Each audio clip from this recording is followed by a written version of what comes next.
Fly, my hawkmen!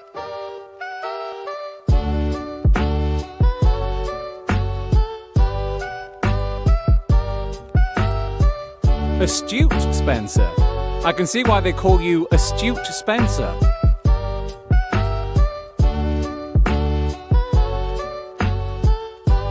I won't have this namby-pamby, wishy-washy nonsense about not hitting people who deserve it.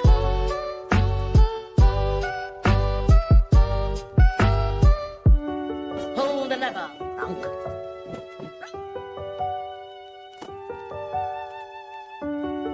I cry a lot. You gotta give him that hook. Spit on that thing.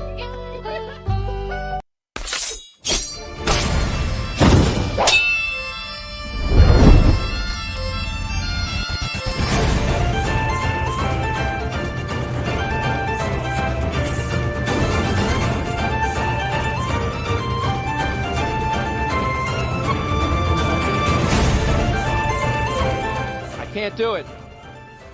We'll do it live. Okay. No. We'll do it live. It. Do it live. I'll write it and we'll do it live. All rise for the honorable judges of the Fantasy Files podcast. Judges Spencer, Holly, and RJ presiding. Court is now in session. We will be judging the people of the internet, the people of Reddit, because they have subjected themselves to it. So welcome, guys, Holly and AJ. Did I say RJ or AJ earlier? Did I screw it up? Yeah, it's all good. It's all good. RJ was on the mind because I was playing his voice. I heard his soundboard here. Yeah, I was having some technical difficulties. Sorry if that loop was playing for too long. I couldn't get the soundboard to work. But no, thanks for joining me. We're going to be looking at some a-holes on the internet, and or people that are asking if they're the a-hole. Rather, they may not be the a-hole. Sometimes they're not, but most of the time they probably are. Most of the time they are. So how are you guys doing? Yeah, good. I'd like to thank you, Spence, for coming dressed as a 1980s movie vampire. Yeah. No, it's a judge's wig. It's a judge's wig. It's a 1980s vampire. Yeah, Lestat or something. Just need a fan like behind the camera, just blowing at the locks. Yeah, like a investments. wine glass full of human blood. Yeah. Yeah, I don't have a wine glass. I have a beer, but it doesn't have the same effect. We did a Vampire Diaries episode like a week ago or 2 weeks ago, because Sam wanted us to watch the Vampire Diaries and talk about it and stuff. So I went all out. I was dressed as like Edward Cullen. I had the pea coat. I had like a wig, like the Edward Cullen wig, and then I had a glass of wine. It was great. It was a good time. Awesome. Yeah.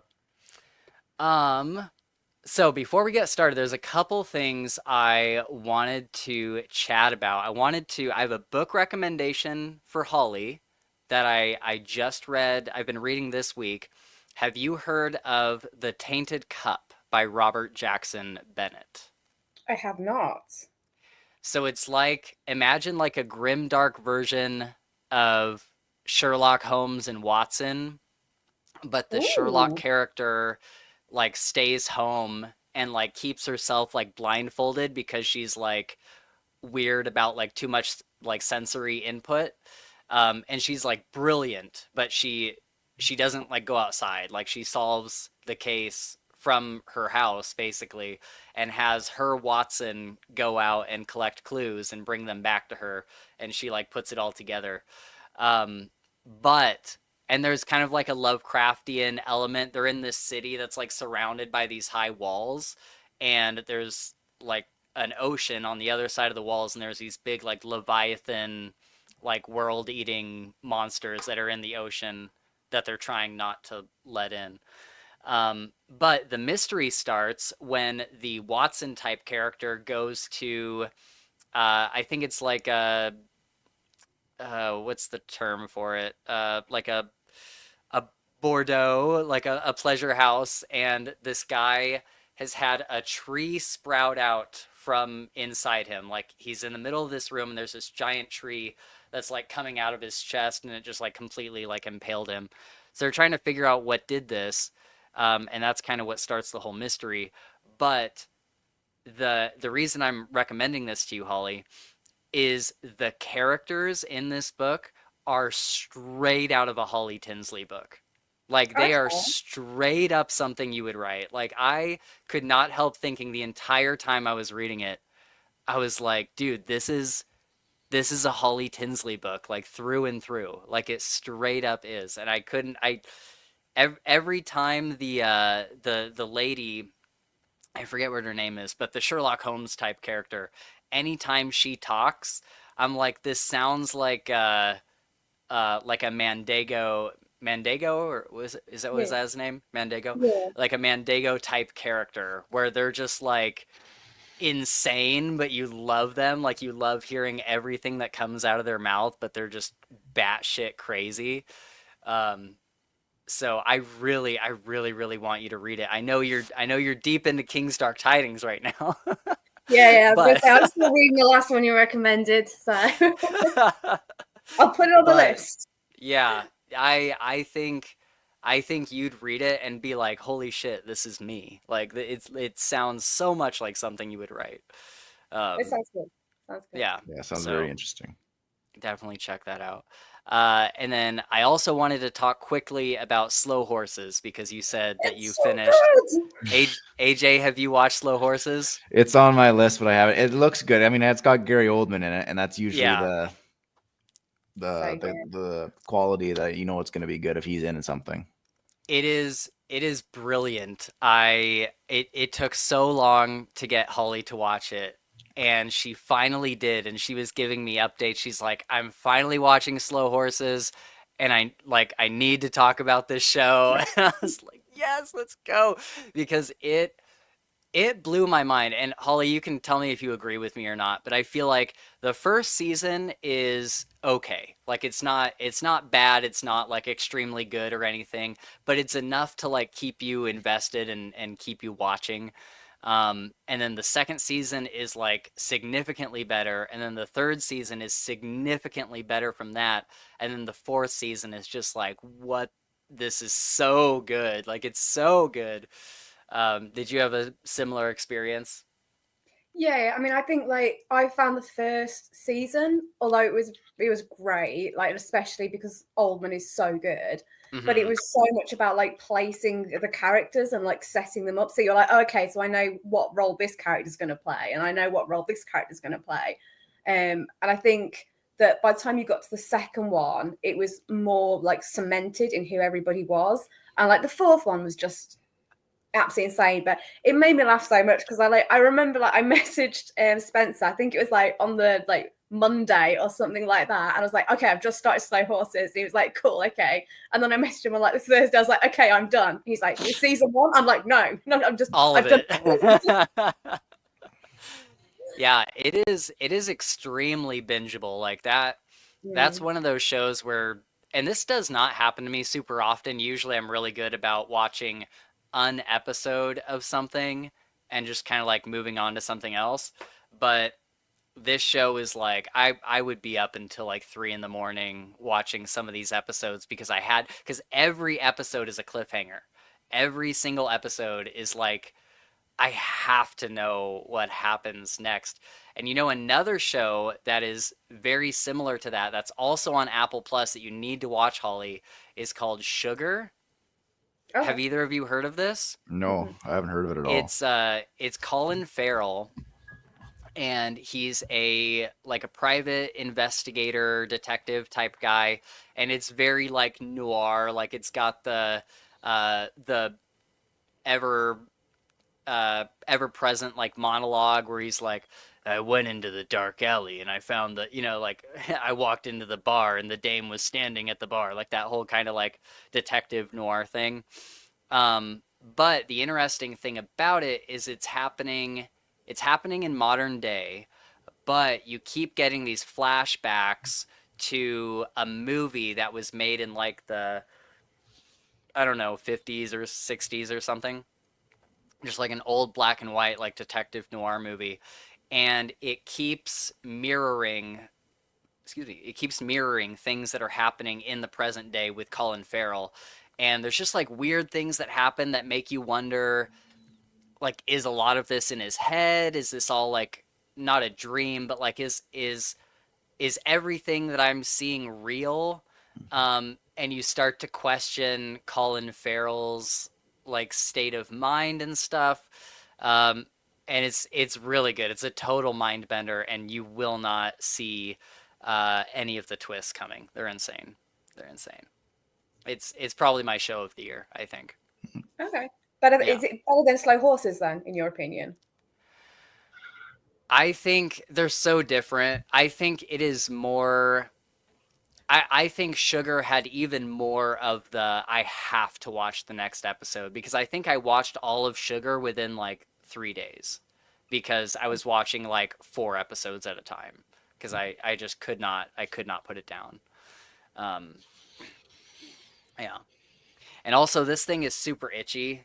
So It is really hard to take you seriously. Yeah. Yeah. I'm kind of done with it. It is good for the bit, but it is very, very itchy. AJ, my question for you is, when are we getting Oathbreaker 2? When are we getting this goddamn book, my guy? I want it so bad. Yeah. And you I know. It's like when George R.R. Martin just keeps writing like side stories and like writing for like video games and stuff. And it's like, motherfucker. Yeah, it's like again, like I'm just like Oathbreaker 2 is the beast on my bookshelf right now that I don't want to touch, because I know it's gonna take a lot of work to fix it. Because like there's like I said before on the show that there's a glaring plot hole my one reader plotted out. I'm like, well, that unravels the entire book. Really? Oh, see, I don't think I even knew this. Oh yeah, so like it's done. Like I had it all written, it was ready to go. I sent it to like an alpha reader, and they're like, yeah, like this whole motivation arc with like Mario, the main character, doesn't make sense at all. I'm like, no. So yeah, that's why I keep. And does it stretch back to the first book, or is it just No, rewriting that needs to be done in the second? It's just rewriting in the second that needs to be done. Okay. Okay, because I was gonna say I don't think I noticed any like big plot holes in the first one. But... No, it was just AJ writing off the cuff, not planning things out, and then not seeing it until some fresh set of eyes go on, and then you're like, oh. And then you have like a 400-page manuscript that you're like, I don't want to dissect all of that again. Yeah. Oh man. Yeah, that's got to be tough. I can't imagine how like insurmountable it would feel to have like this huge thing in front of you where you're like, I know that this is going to be so much work. I've had certain videos like that. Like I recorded a video a while ago, and I want to like re-record it because I kept getting new pieces of information and like trying to record like a new segment and splice it into the old video, where of like places where I've like changed my mind, or like places where I got like certain like statistical information and wanted to put that in there. And the video was what is it like the idea for the topic was, if any, what is the responsibility of the reviewer to their audience, and the responsibility of the reviewer to authors, and then what is the responsibility of authors to their audience, and then authors to like reviewers, and just kind of looking at like what part do we all play in this kind of like reading, promotion, writing cycle. And it kind of got like, I think a lot of the points I had were like really good, and I really liked a lot of what I wrote for the script. And then I recorded it, and it was like an hour-long recording that I was going to have to edit down to like 30-40 minutes. But it just kept it started to get so convoluted with like new things I wanted to add. So now I'm at the point, not that it's anywhere near the same thing as writing an entire book, but now I'm at the point where I'm like, okay, I have to go back to square one. I have to look at my script from the beginning, rewrite things that I've changed my mind on and things that I've learned and stuff like that, and then re-record everything and then edit it. And dude, literally every week I tell myself I'm gonna do it this weekend. I'm gonna do it this weekend, and then I just like never do because it's just like it's so daunting. You're just like, oh, you think about it and then you look at it, or you conceptualize how big of a task it's actually gonna be, and you're like, oh, I'm lazy. I don't want to do that. right. Plus, For sure. for me, and plus also, I'm getting also a lot of requests about the Season of Kings sequel. So I got 2 sequels people are chomping at the bit for, and I'm kind of just like, I don't know what to do. I mean, Season of Kings sequel's almost done, which is good. And then, and then I'm put into a rock and a hard place. Do I finish the trilogy and then go back to Oathbreaker, or do I take a break from that trilogy and finish that, fix that 400-page manuscript of Oathbreaker 2? Oh, jeez. Yeah. I don't know. I like Oathbreaker. I love that book so much. My dream would be that we get an Oathbreaker 2 sometime soon, but I totally get the I totally get the struggle. Well, let's look at some people having some struggles of their own. Perfect segue. Yeah. We we are gonna look at some Am I the Assholes? Have either of you read Harry Potter or at least seen the movies? Yes. No. Okay. No, you haven't seen the movies, Holly? Haven't seen the movies, haven't read the book. It does not interest me. I'm really sorry, Spencer. I know this is a dagger to your heart, but I know. couldn't care less about Harry Potter. I'll try to make this one quick then, because I think AJ will at least find it really funny. It says, if the Harry Potter characters were to submit an Am I the Asshole post, what would it say? And I'll just pick out like the really funny ones. This first one is good. Am I the asshole for wiping several people's memories and selling their stories as my own? I'm hot if that makes a difference. Obviously, what's his name? The guy from the second book. Why am I forgetting his name? Lockhart. Professor Lockhart. Oh, yeah. Oh yeah, Snape. Am I the asshole for indirectly revealing to my colleague students that he's a werewolf? Hi all. So a while back I had to substitute for a colleague. I understood that it wasn't his fault that he had a medical condition, but this guy and his friends made my life a living hell when we were at school together. Honestly, I still hate him after all these years because he still acts like a cocky little shit, but I digress. Anyway, so I indirectly revealed to his students that his condition I revealed to his students of his condition, and now he's out of a job.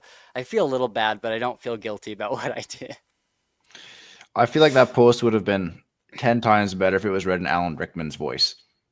Oh, for sure. Yeah, I wish I could do Alan Rickman's voice, without a doubt. Yeah, not the asshole. This man is deadly dangerous to others. You did good. The one I really wanted to pull up is, yeah, here, Dumbledore. Am I the asshole for not telling an 11-year-old boy about a prophecy that might end up in his death? Not the asshole. Kind of like you don't tell kids with cancer that they have at best a few years left to live. Nah, how exactly do you tell a kid that? You're a wizard, Harry, but wait, there's more. Oh my god, that one got me. It was so funny. Yeah, there's some good ones in here. I won't make Holly sit through all of them, but I thought those were great. I loved the Dumbledore one. That made me that one's pretty good. You're a wizard, Harry, but wait, there's more. Or that'd be like, I could think of one for like Hagrid. Am I the asshole for bringing dangerous animals onto the school grounds? Wait, do I still have it up? Hang on, I gotta show you that one. That's one that was super, super funny. Give me 1 second. Where is it? Yeah, okay. Am I the asshole for trying to raise an illegal dragon in my wood hut and allowing 11-year-olds to fix the problem for me? Then, when said 11-year-olds get caught fixing my dragon problem, Am I the asshole for letting them wander a dangerous forest with an unknown unicorn killer at night without adult supervision? I love Hagrid, but everything the Malfoys say about him is true. It's so good. He's such a great character. It does make me wonder, like, how much fun it would be to do, like, Am I the Asshole, but, like, using your own characters from the books. That's what I was gonna ask you guys. I was thinking about asking you guys if you could think of any for your characters. I don't know how much that's like putting you on the spot or not, but that'd be super funny if you had any, because I would love to hear one from like Terran, or like Mario at the end of Oathbreaker. Yeah, that's tough. I mean, It'd be funny. Okay, so I have some other ones. I guess I can just like start going through them. They're not in any particular order. Let's see here. And if you guys have ones that you want to pop up with, just let me know. Okay, so am I the asshole for mentally checking out at a weekend camping trip my boyfriend invited me to? I, female 26, was excitedly invited by my boyfriend, male 26, to his favorite annual camping weekend shindig with all of his best friends. I was super excited to get out into nature, canoe around the lake, hike some trails, and sing and play my ukulele around the campfire, and meet some fun new people.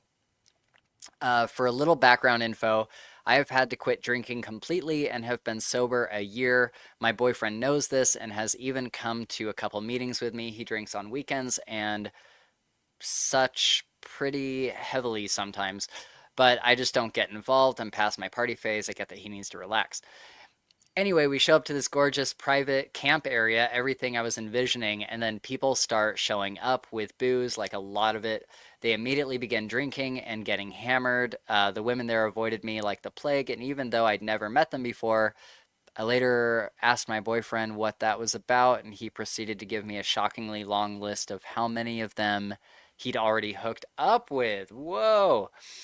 I have a past too, but they're all out of the picture. It felt super uncomfortable for me to be surrounded by his past.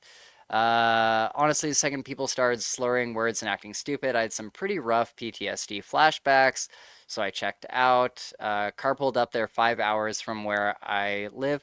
Would any of you guys go camping 5 hours from where you live? That seems like 100%. Really? Yeah. Really? I have done that. Yeah. I've gone Yeah. camping. I think the longest road trip I went to a campground was 11 hours. Okay. Jeez. Yeah. I would never. I'd have to be I have to be within like an hour or two of my house, I feel like. Like I wouldn't like what if I got stuck out there? I don't know.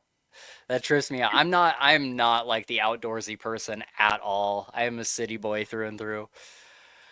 Um Okay, I walked the trails by myself. I floated around the lake while everyone else played beer pong. I was friendly and chatted with folks anytime. We had a sober hour, usually just the mornings. Have you guys been to anything like this where just like everybody is just like plastered the whole time and it's just like not fun? Yeah. Yeah, because I feel like it's only fun to get really drunk with people if it's like an occasional thing. Mm-hmm. Like if you're just drunk the whole time, it's kind of like, I don't know, it just gets messy, I feel like. Mm-hmm. Slipped away to my boyfriend's truck, wine bag chug. There was a car next to me. People were hooking up in the car. When we finally drove home, my boyfriend expressed his disappointment in me and said I was very rude to wander off and leave these people several times. On the one hand, I guess I'd usually agree. I was ready to socialize and make friends. On the other hand, I was not at all warned or prepared for the type of intense event this really was. I feel like my boyfriend of almost a year should have let me know about the booze, maybe about the hookups, although I wouldn't have known if they hadn't cold-shouldered me. I don't know what that means. And I probably would have just opted out of attending. I think I did the best I could to both protect my peace and socialize where I could. Given the situation, I don't feel like I owe this crowd anything. Meant to say there were probably 40 plus people, though he claims they're all his best friends. I know some people like this that are like, they refer to everyone as their best friend. And I'm like, dude, I have like maybe 3 best friends. I have like maybe 3.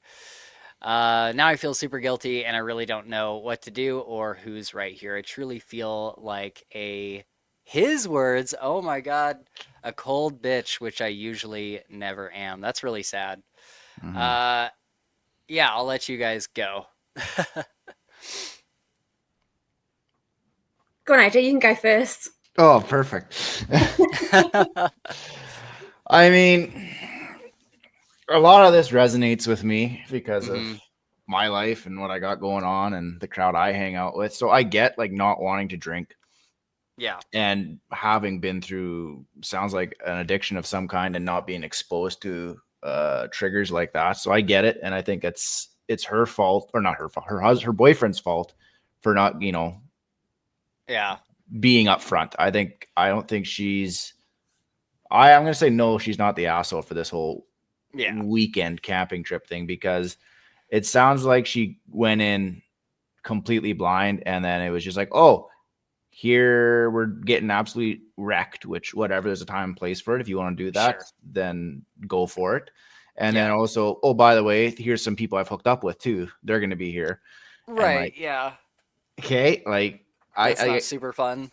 It's not super fun, but like, I get if you have a conversation about like, look, there was just like one night stands or whatever. They're not exes. Sure. Whatever. But going in blind, I think, and being stuck 5 hours away, that you're kind of trapped there. You kind of have to make the best of both worlds, and you're definitely not going to relapse for sure. Right. Yeah. So I think she did the best that she could. And yeah, she was probably cold, but honestly, she needed, in my opinion, I think she did what is best to protect herself in that situation, or make herself at least feel comfortable and not be around sloppy drunks and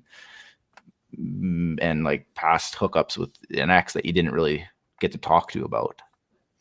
Yeah. And I feel like too, she went in with like the best of intentions. Like she even talks about, she's like, I was there to like make friends and have fun and like party in a like sober way. And it looked like she was ready for a lively weekend, but this was just like, this got like out of hand a little bit. And it sounds like she wasn't just like sitting in the car the whole time or something. She was just like, I'm gonna go do stuff by myself. She like walked on the trails and she floated around the lake and all that stuff. So it doesn't sound like she was just like staying in the room or the tent or whatever the whole weekend. Yeah, I think this is kind of a blind side for her. She got blindsided is what I mean. Yeah, it sucks. I have friends that are still like I said, I have friends that are like, they'll have like 50 friends. These are all my favorite people in the entire world. And they'll go to like these massive parties. And I'm like, that's great. But like, I did that in like high school and college. And I'm like, I would much rather have like a more like intimate, like local thing than go to these like big events. I don't know. Holly, from a lady's perspective?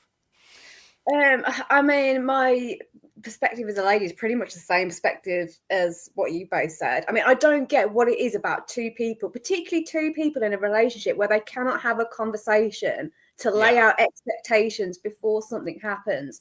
So like one conversation would have like put paid to any of this.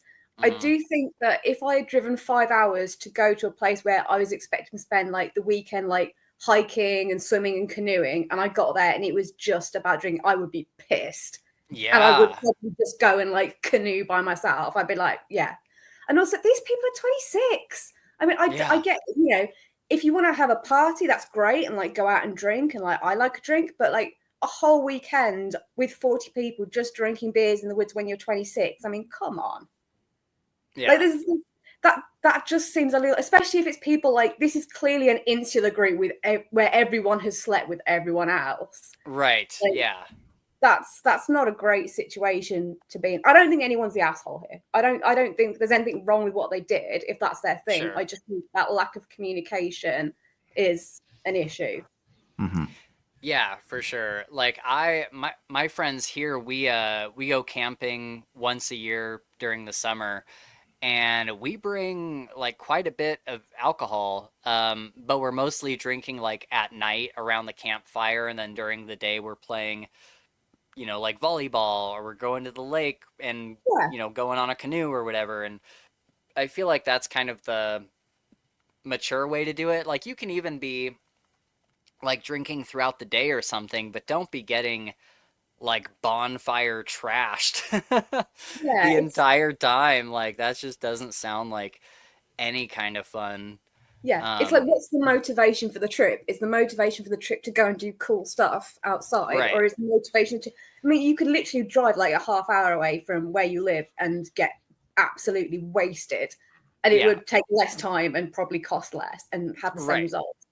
Yeah, exactly. Yeah, the setting, like if the goal is just to get wasted, you can get wasted in someone's backyard just as easily as a pristine lake. Like you don't. Yeah. Especially like there's no point going to the lake if you're not going to do lake stuff, in my opinion. Yeah, like you're defeating the whole purpose of the trip if you're not going to do anything at the lake, which is what it sounds like this lady was expecting. Oh, we're going camping out in the woods. We're going to do lake stuff. Right. And no, it's just a frat party. Right, exactly.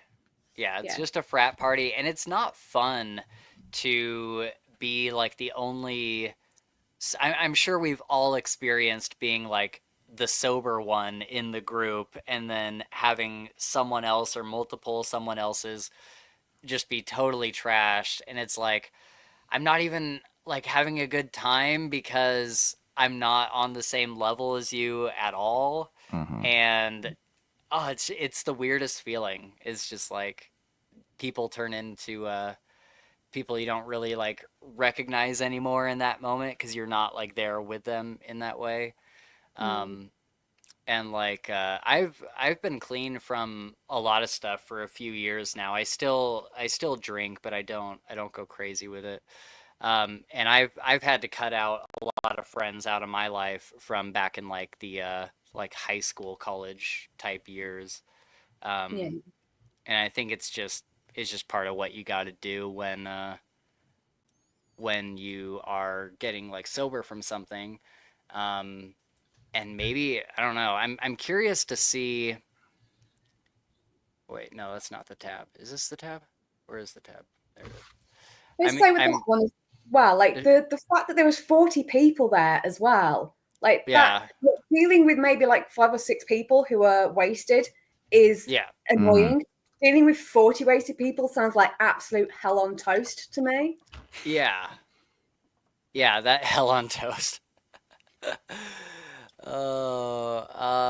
Yeah, this person says it right. Like, not the asshole. I would start thinking about your relationship on what you want here. This person doesn't seem like they mesh well with your wants. And I think that's really important too. I think it's good to find someone, because she even mentions like when he's at home, he drinks on weekends and pretty heavily sometimes.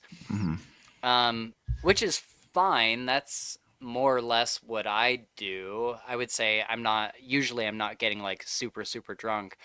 But I think it's important to recognize what you want in a relationship if you are the sober person in the relationship. Like, there was this girl I was dating a few years ago, right after I had gotten clean and stuff. And she would ask me, she's like, is it okay that I have like a glass of wine with dinner? Like, does that upset you? And I was like, no, not like, obviously, no, not at all. But it's nice for the other person to like think about you and like what you had to go through to get clean and stuff, and think about, what they can do to help that. And if that's, not drinking in front of you or something, then that's really cool. That comment underneath where it just says, I'm worried that now I'm just too uptight. I hate when people do that. When people start questioning whether or not they're in the wrong for setting their own boundaries. It's like, it's not being uptight. It's just being upfront. There's a difference. Right. Yeah. Right. And a healthy person needs to set boundaries, regardless Yeah. whether it's emotional boundaries, substance boundaries, anything. Like, and people are like, oh, like I know I've dealt with people like, oh, come on, like seriously, but like, no, like that's a boundary for me. Like for myself personally, I can't stand to be around pot. Like Right.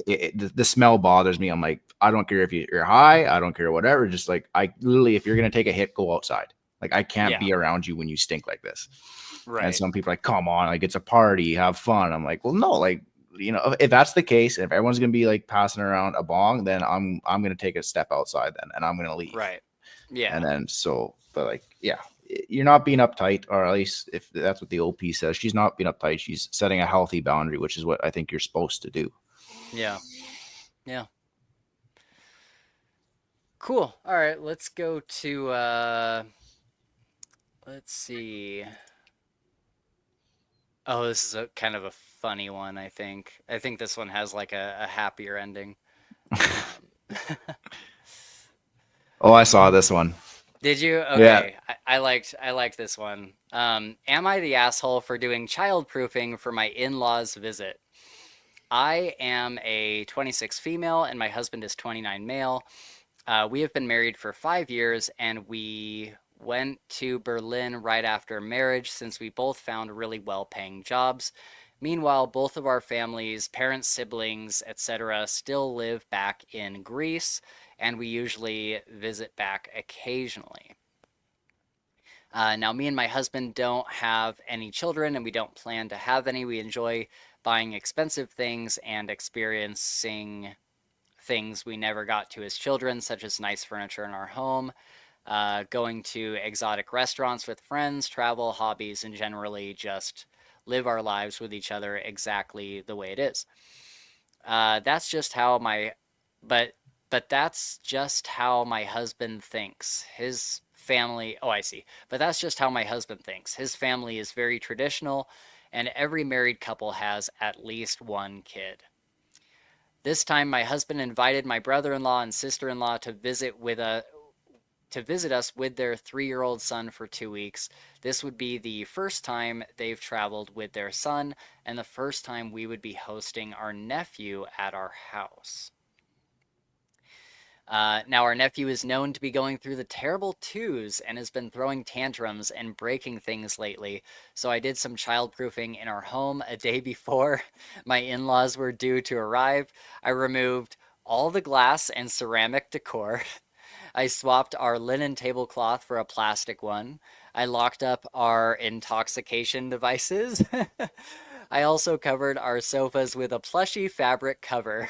Our sofa is fabric, white cashmere, because nephew likes to snack while watching TV, and we can always take it outside and dust off food crumbs. I also changed my maid's schedule to come in 5 days a week instead of 3, so she can help prep breakfast and make sure the house is tidy. I'll wait for the edit down there. However, when my husband saw all of my changes, he kind of got upset. He told me he felt that I was preparing our house as if we were hosting messy and uncivilized people, and asked me why I don't make these changes when our friends... Oh, the camera's in my way. I have to scroll down. When our friends in Berlin who have kids come over for dinner. He also said that he's never seen our friends make these sort of changes in their own home for their kids. I don't understand this comparison at all. Coming over for dinner for 3 hours and staying at a place for a couple of weeks is very different, and we visited our in-laws enough to see how chaotic their home can get, to the point where my brother-in-law and sister-in-law keep mostly plastic items in their homes for convenience. Am I the asshole? We'll talk about that before reading the update. What do you guys think? Holly, I started first last time. Yeah.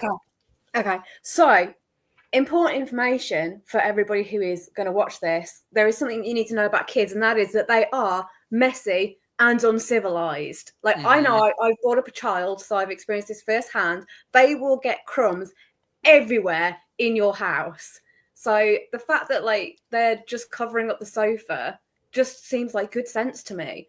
I think like my opinion would be if this guy has a problem with the house being childproofed, like he can just replace anything that gets trashed. I mean, it sounds like he's very rich anyway, and money is not an issue. So when that white sofa is covered in like Cheetos dust and Dorito crumbs, then it can be his problem. So not the asshole. This is just common sense at play. Right. Yeah, I definitely agree. AJ? Yeah, I mean, I was with her all the way until the husband brought up the point, well, you don't do this when our friends bring their kids over. And granted, she is right. 3 hours is different than a whole weekend or a 2-week, whatever it is. But I don't know, I feel like there's also some overcompensation on her part. Like, yeah, at some point, like if it was me personally, and like I have a sister and I've had friends with little kids, you know, I trust them to raise their kids right.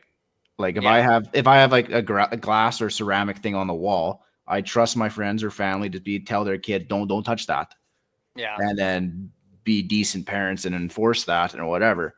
And now granted, like the couch, if you have a really nice fancy couch and like this kid, like Holly said, likes to eat Cheetos while he watches like Paw Patrol or something, then yeah, put a cover on it, put a blanket on it. I don't want to ruin something expensive, but it's also a little bit of trust in your family that brings the kid too. Like yes, their house might be in chaos when you go visit there, but it's also like that's their house too. Sure. Hopefully, it's not a given, but hopefully they don't treat other people's houses like that too and let their kid have free reign. That's fair because I have a couple I guess they'd be cousins that are very young, and when I go over to my uncle's house, they are like the house is in complete chaos, but they've never been anything other than like completely polite and respectful anytime they've come over to like my mom's house or anything. They don't really like make a mess over there. So I can definitely see your point.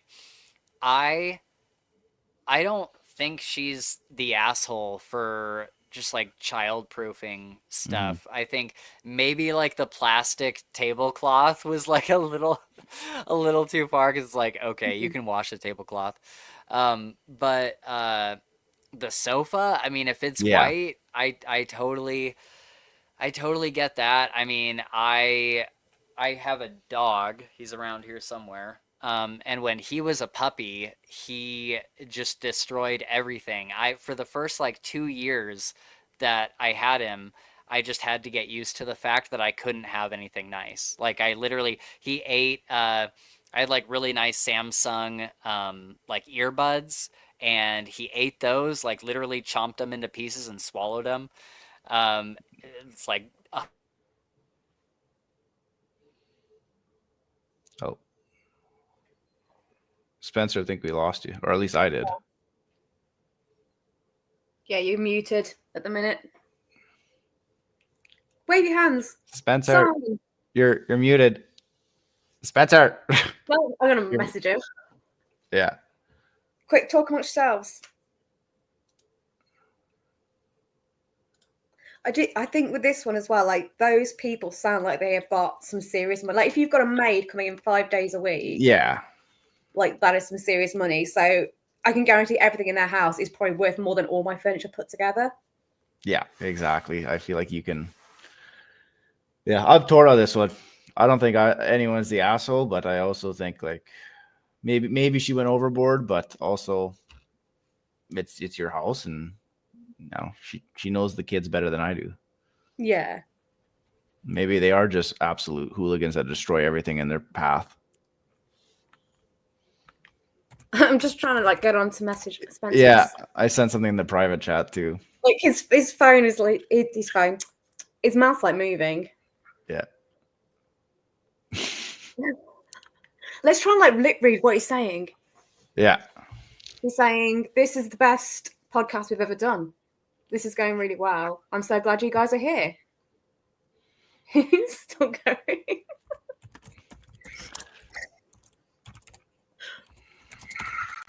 We can't hear you, dude. Spencer, we can't hear you.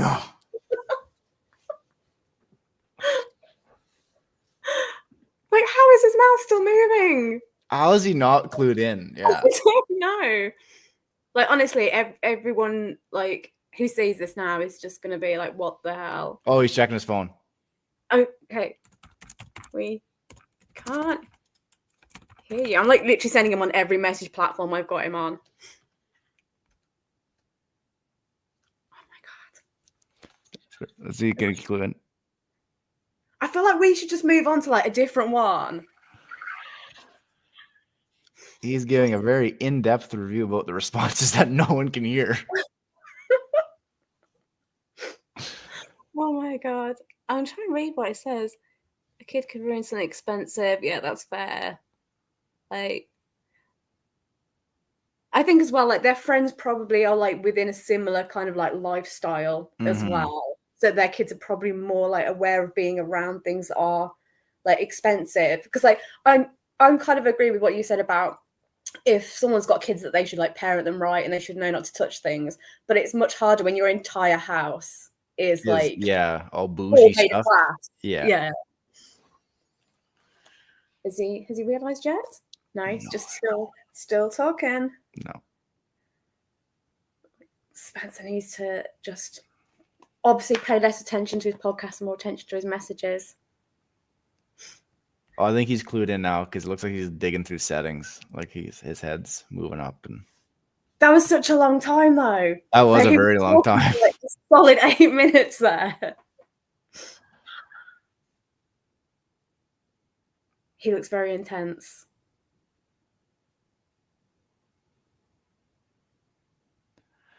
Come on, Spencer. Yeah, I've got nothing here. Yeah, ideas. I can barely get my own mic working, let alone remote help across the continent. Spencer.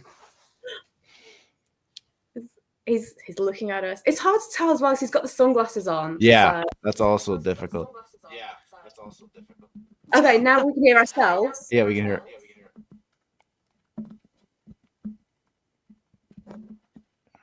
Okay, I can hear something.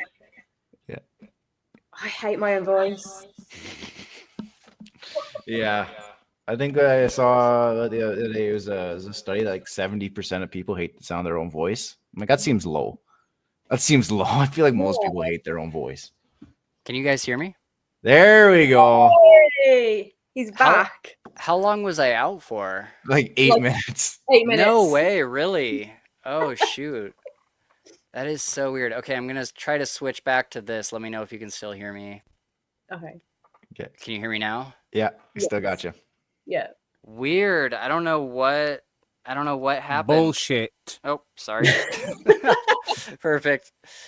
Wow. Okay. Dang. That sucks. Sorry, everybody who's been watching. Hopefully you stuck around this long to see that we got it fixed. Me and Ollie been ad-libbing. We've been keeping things going. Yeah, keeping it going, just talking about it while I'm like over here, just like mute. Yeah. You guys just keep talking about the post. Dang.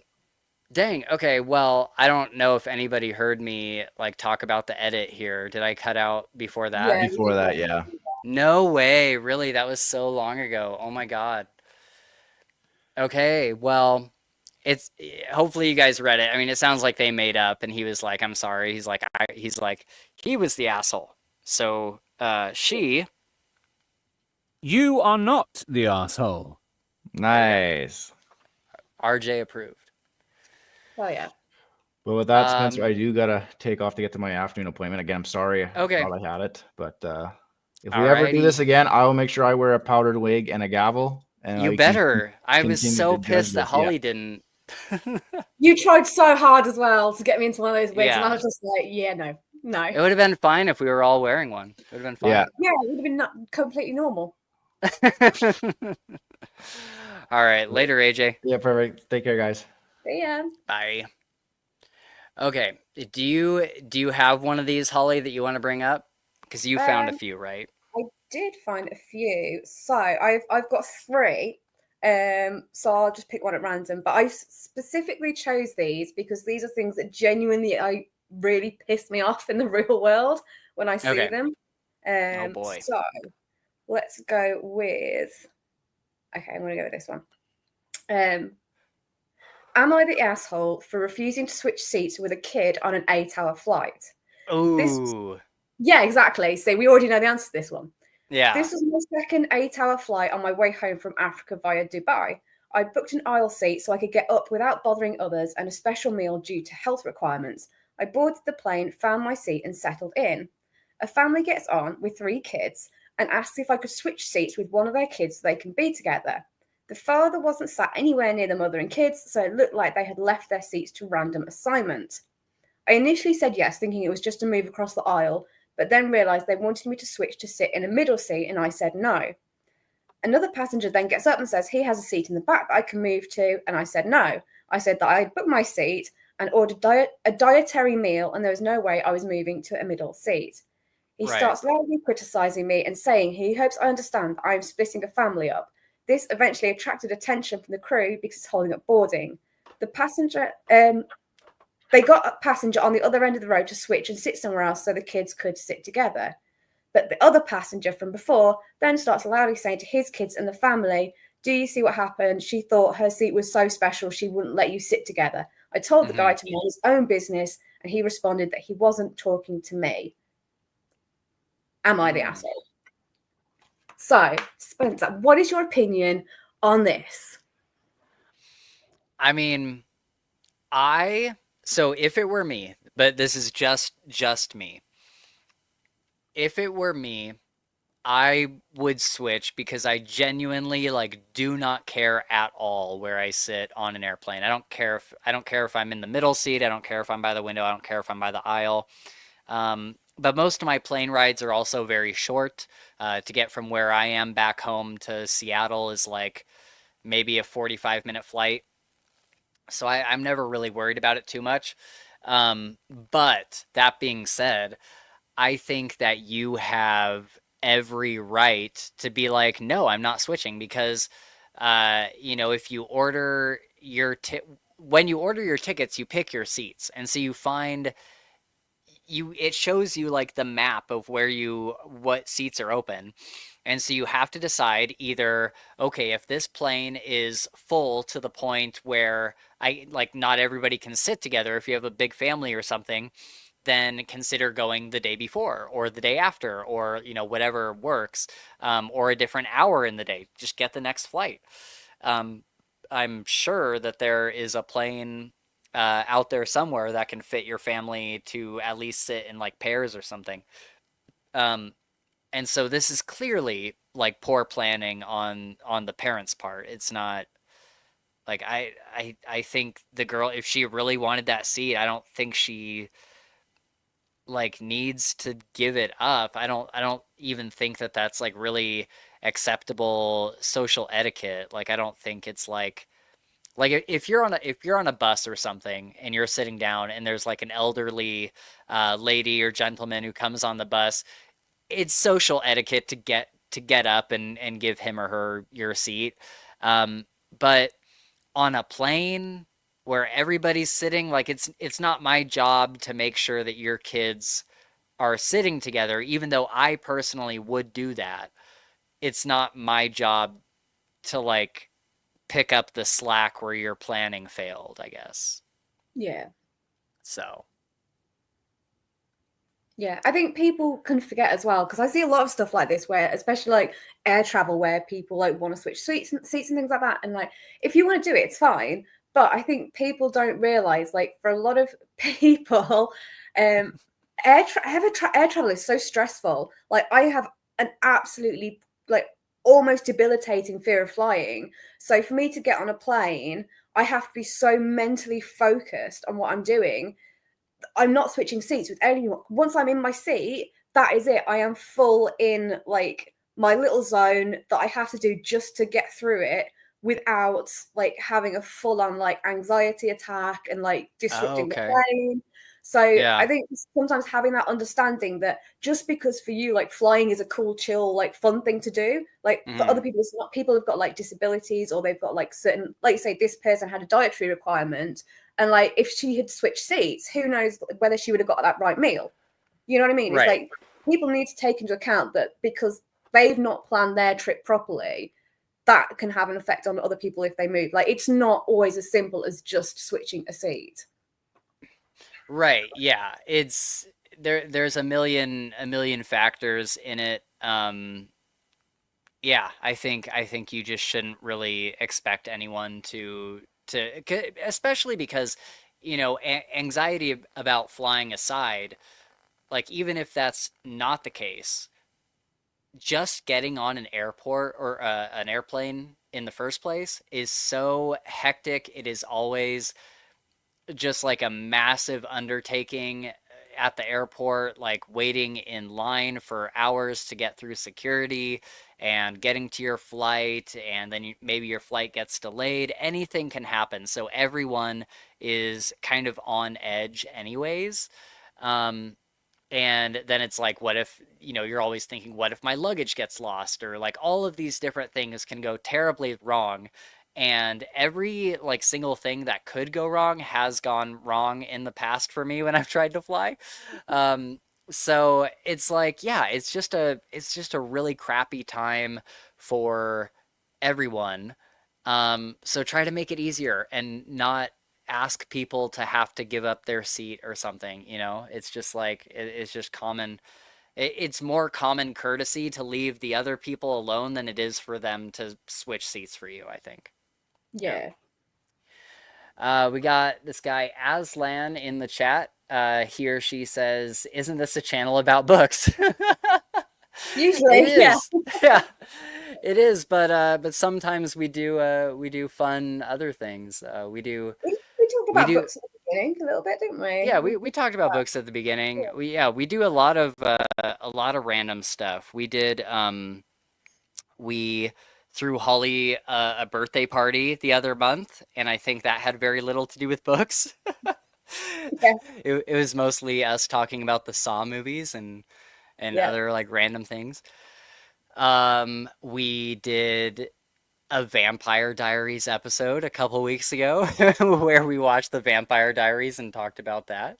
So yeah, we do all sorts of stuff, but we certainly, I mean, 90% of our content is about books. This is just a fun divergence from the norm. Nova, what is up? Thanks for joining us. Okay. So yeah, let me play my where is it? You are not the asshole.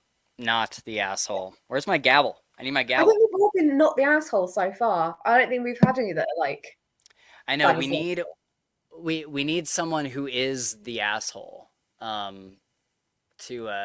break this up a little bit. Honestly, it's kind of hard to find people that are like genuinely the assholes on Reddit because it's like,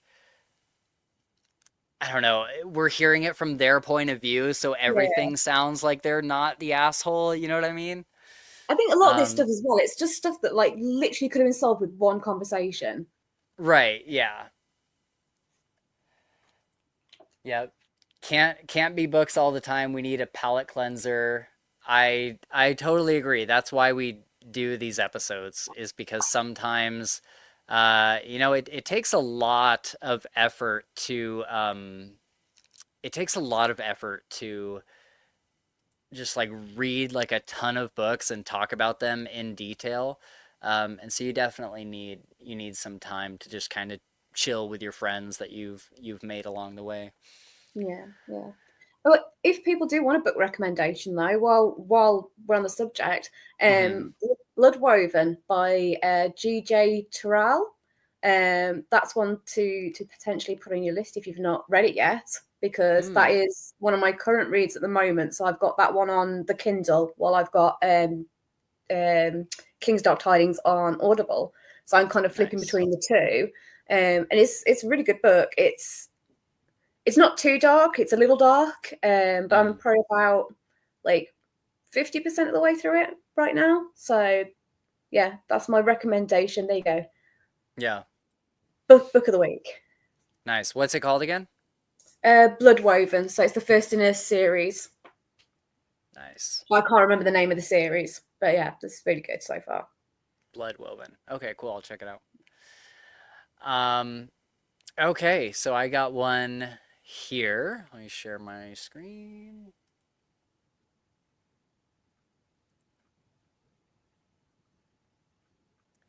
Am I the asshole for walking out of my birthday party because my roommate said it would be small? Throwaway and fake name, she said. I 25 female, share a condo with my roommate Sarah, 26 female. Sarah and I have been friends for a few years, and since we live together, she offered to throw me a small birthday party at our place. I was on board with it because I don't like huge gatherings and prefer intimate celebrations with close friends. I have slight social anxiety as well. Leading up to the party, I asked her what the plans were, and she assured me it would be a small get together, just a few of our mutual friends, cake, and maybe a movie. That sounded perfect to me. Well, the day of the party rolls around, and when I came home, I quickly realized it was anything but small. Sarah had invited a ton of people, at least 50. Some were mutual friends, but a lot of people were people I barely knew or hadn't even met before. She had also set up a bunch of party decorations, hired a DJ. What the heck? And there was even a huge table of food and drinks. It felt like a full-blown house party, not the chill gathering I was expecting. Honestly, it sounds like more of a party for her friend than Yeah, for her. yeah, 100%. And I think people do this sometimes. I have a story that I'll tell in a minute here, but I think I think people get the go ahead to like plan a party for someone and they just plan the party that they would want to attend Yeah, and not what their friend wants. And I think it's fairly easy to do because it's like you know what you would want out of a party, so maybe your intentions are to make a great party for everyone, but it's just a party that you see in your head rather than what they have in theirs. So, um, I immediately felt overwhelmed. I don't do well in big social situations, especially when I'm the center of attention, and this was way more than I had anticipated. I pulled Sarah aside and asked her why she invited so many people when we had agreed on something small. She shrugged it off and said, "Oh, come on, it's your birthday. I wanted to make it special."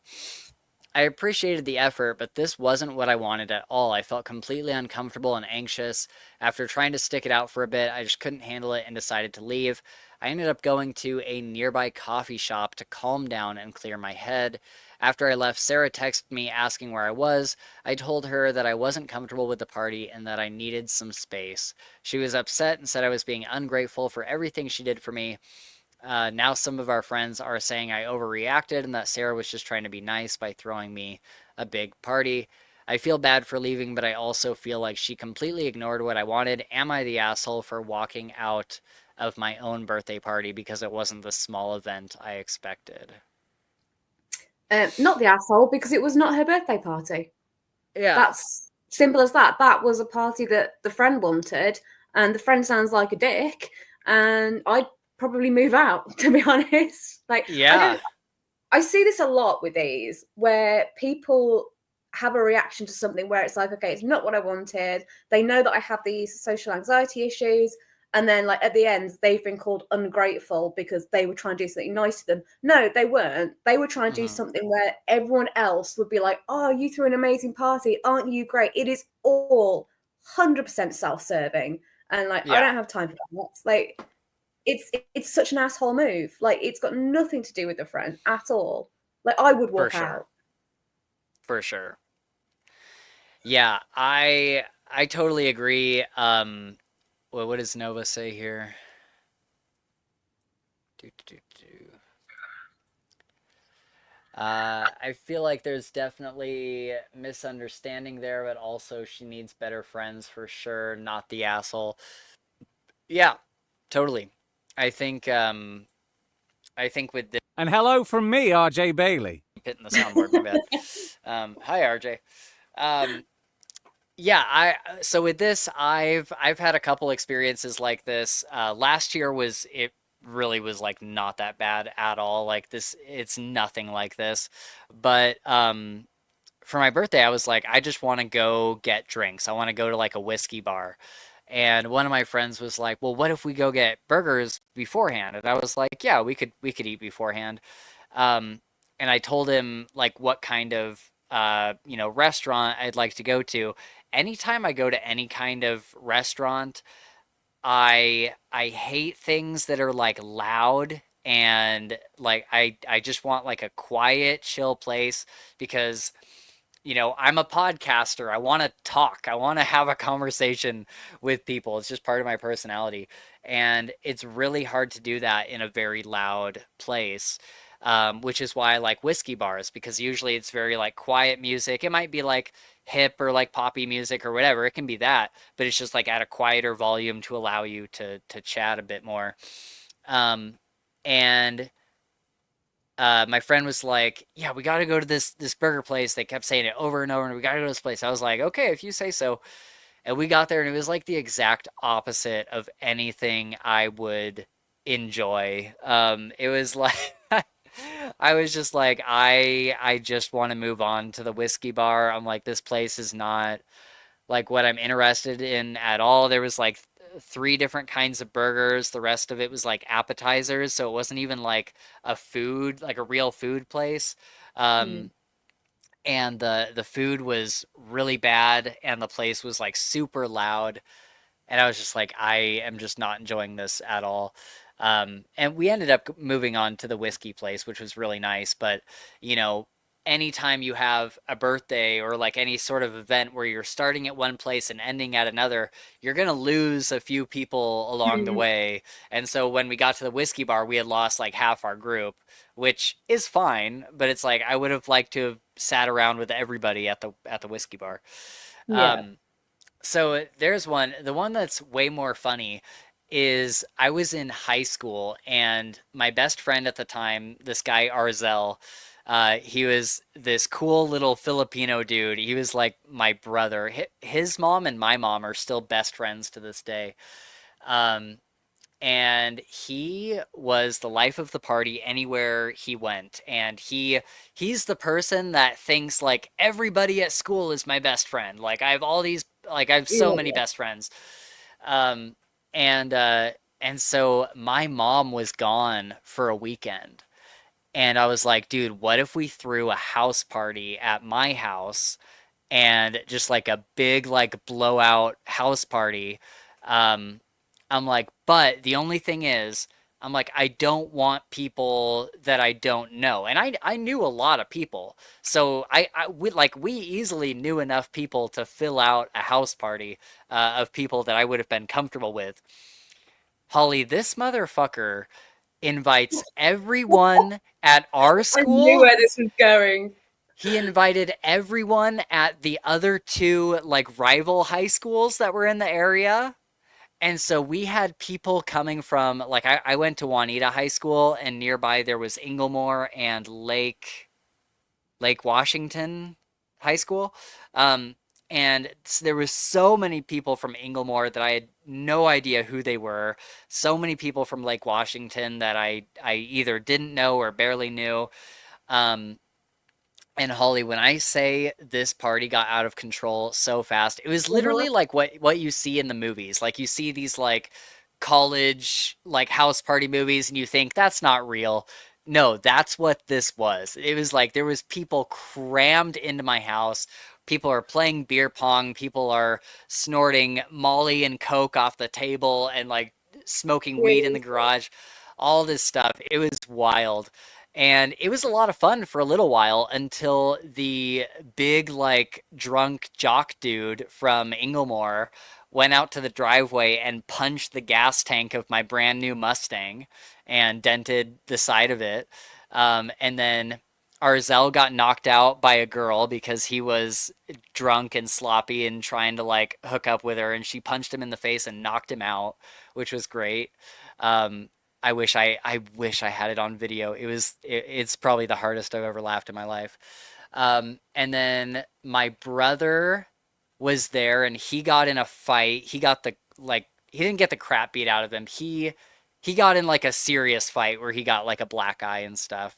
And then it got to the point where it's like, okay, I think like it's loud enough where like cops are coming, so we need to get people out. We need to start like pushing people out of the house and making it look and like start cleaning up and everything. My mom wasn't going to be back for a couple days, so I wasn't super worried about the mess.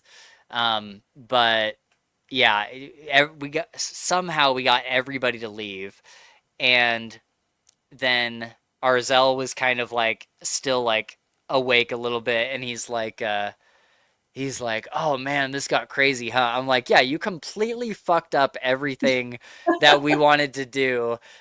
You fucked it up in a spectacular fashion, but still." Um, and so then I left for a little while to dodge any like cops coming to the house or anything. And I came back, Holly, I came back, and so there's like the downstairs, it was like this big living room area, and then it goes upstairs, but the only thing upstairs is my mom's bedroom. Oh And no.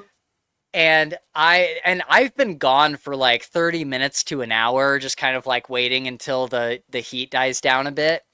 I go in, and there are two people in my mom's bed that did not know the party had stopped, and Oh they my are going God. at it like rabbits. Jesus. And Oh I no. was like, No, I can't just. Oh, this is my nightmare. You are describing my nightmare. Like, it was wild. And so I was like, guys, you've got to get out of here. They're like, oh my God, they didn't even see me walk in the room. And so, yeah, it was pretty crazy. I later learned that somebody stole my Xbox. They had like opened up my, like after I had left, they had found a way to like open my window and come back into the house, even though everything was locked. And they like stole my Xbox and left. So that was shitty. But very memorable night. I don't know if it was necessarily. I mean, yeah. it was fun. It was fun, but it was very like, dear God, when people just started like showing up, it's literally like that scene in the movie where it's like, dear God, what did you do? And just like all these people coming in, I was like, what is this? This is getting so out of control. That is absolutely. You and I have had very different experiences of growing up, my friend. I will say Yeah. that. Oh man, yeah. I had a lot of fun. I had a lot of fun in high school. I had some friends that were very wild. I got into a lot of trouble that I wish I hadn't gotten into, but I had a lot of fun for sure. Yeah, it's everything you do just makes you who you are today. That's the way I look at it. Like all Yeah. this stuff, like whatever you do, it's just Yeah. yeah. That's what they tell me. That's what they tell me. I just find it crazy when like people have like these. Like I know we've talked about this before, but obviously next year I'm turning 40, so we're going to do something for my birthday. Like Oh, I yeah. would struggle to fill a list of 30 people to invite to a party. Like my whole life, like this is kind of sad now. I'm going to get a little bit depressed. I think maybe in my whole life I've had about 20 friends total. In like No. maybe 40. Yeah, I have never had a big group of friends. Like, and the friends I do have tend to be like for certain periods. Like, so there's certain people I went to school with, certain people like I work with, and like very rarely is there someone that I will keep in contact with for like more than a few years at a time. Like, I've just never had that social circle. Like, Yeah, that's fair. Okay, so you're saying 20 at a time. You're not no, saying 20 total, over the course of your life. total. Like, no, I reckon people who I'd actually consider, like, there's people I talk to, like, there's people who I have, like, like, I'm friendly with, but in terms of, like, who would I, like, count as, like, a ride or die? Who would I call if I was in prison? Like, yeah, like, maybe 20 people tops my entire life altogether. Like, that's it. I think that's fair. I think, yeah, like I have a lot of friends, but I don't know how many I would call if I was stuck on the side of the road or something. I certainly have friends that have and would do that. But I don't think I don't know how many I have that are like that are that kind of friend. I think I would agree. I don't know if I would say I've probably had more than 20 over the course of my life, but Yeah, I also like to keep my friend group small nowadays because I did the high school thing. I did the like, we're all friends, we're all like partying together. But I think as you get older, yeah, like Nova says here, not about the quantity, it's about the quality. Um, Exactly. and I think, as you get older, you start realizing that more and more, where it's like, I look back on some of the friends I had and I'm like, why was I ever friends with that person? Like, even then, I knew they were like screwing me over all the time. Like, why would I ever give that person the time of day?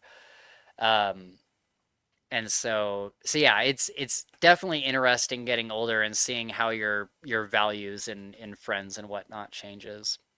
Yeah. Plus, most of my friends live abroad anyway, so I'm screwed either way. Like, Right. Yeah. Yep. All right. Do you want to share? And did we do the? You are not the asshole.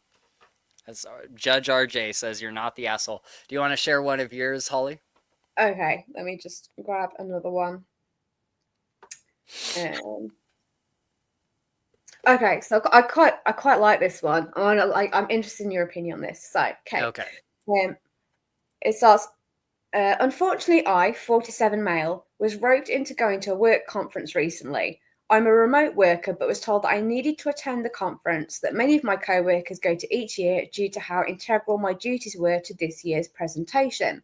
I'm not buddy-buddy with any of my co-workers or my boss, but I am professional with them. This was the first work conference I had ever been to, so I did not realise how much these things consume the entirety of the time spent there. The first 3 nights of the conference, there were 3 different dinners I had to attend after typical work hours when over 8 hours had already been spent doing work-related things at the conference. I don't really mind attending the actual conference that much. What I mind is the expectation that I spend any more time with my colleagues than necessary.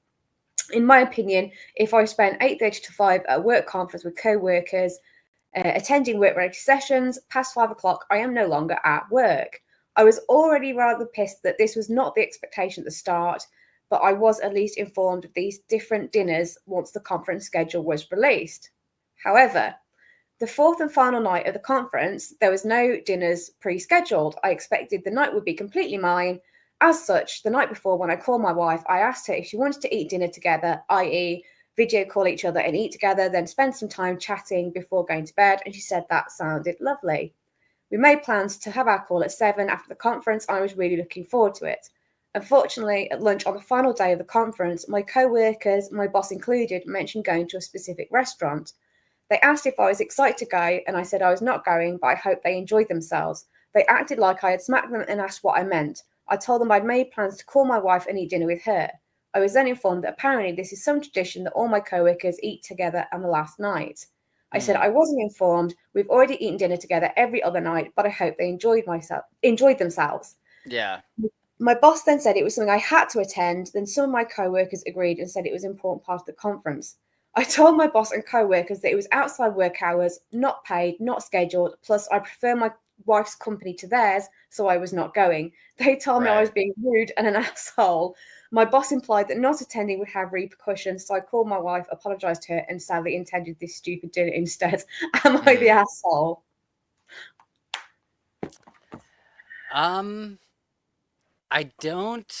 I don't think he's the asshole, but I think when you work, does it say what his job is?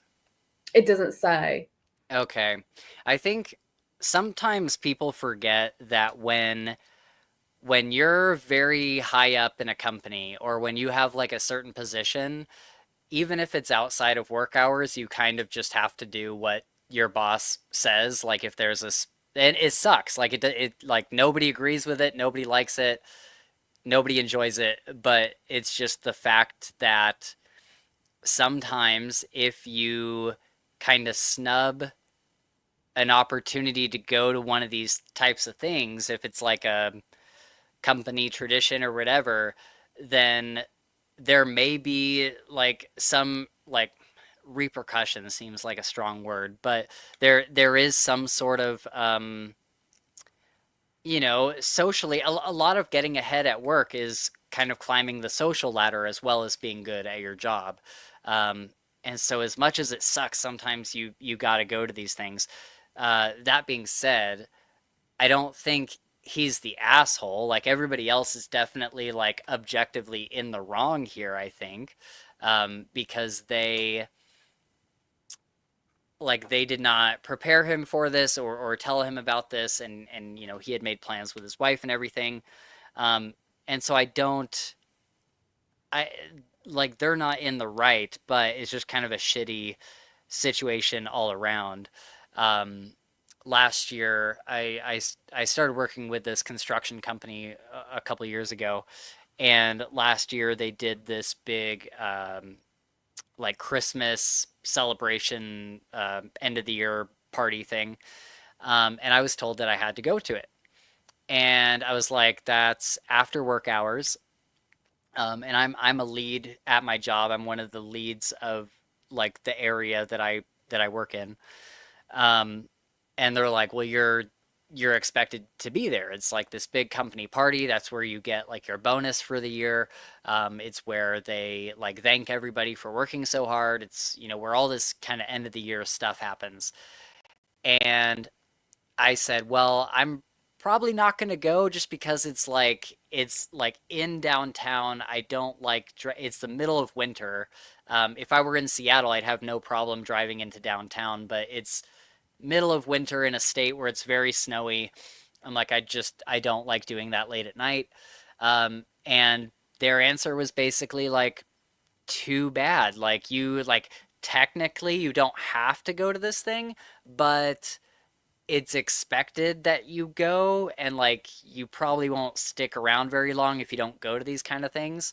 And so it was kind of this moment where I was like, wow, that really sucks. I guess I'm gonna go to this thing and try to have a good time.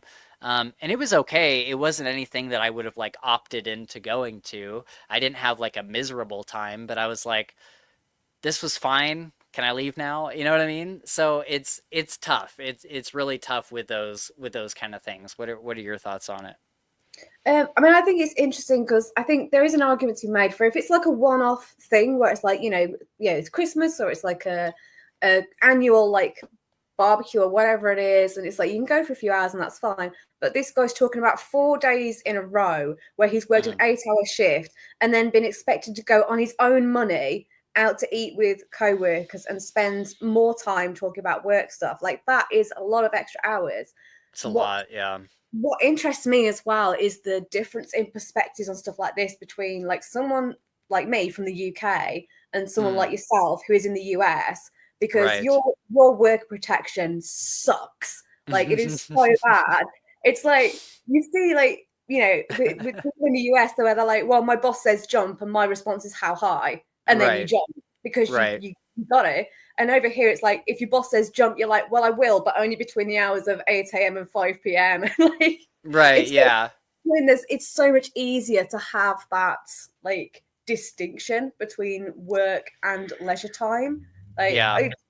if a company said to me like, you've got to pay on your own dime to come out and socialize with your coworkers 4 nights in a row, and you're not Yeah. getting anything out of it, I'd be looking for something else to do. Like, Yeah. It's a lot. yeah. Yeah. Yeah, it's pretty crazy what some companies will make you do, and there's especially not so much in my industry because I work in construction, but in if you're working on like Wall Street or like any of those big buildings in New York, um, there's like a lot of things that you are expected to do that you just simply do not get paid for, and it's counted as time, like networking and kind of positioning yourself and like socially climbing up the ladder and stuff.